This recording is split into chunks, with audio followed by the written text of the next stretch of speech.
Está aqui para a gente iniciar a nossa 6ª Conferência Municipal de Saúde do Coqueiro Seco. Agradecer, saudar a mesa na pessoa do seu Genilton, nosso presidente do Conselho Municipal de Saúde.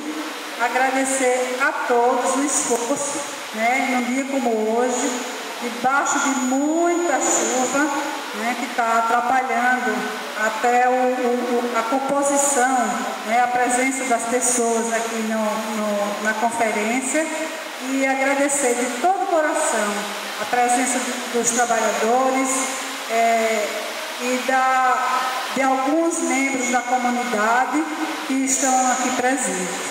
Espero que nós possamos isso é uma oportunidade rica de nós podermos discutir as questões de saúde, a qualidade da saúde no nosso município, e no Brasil.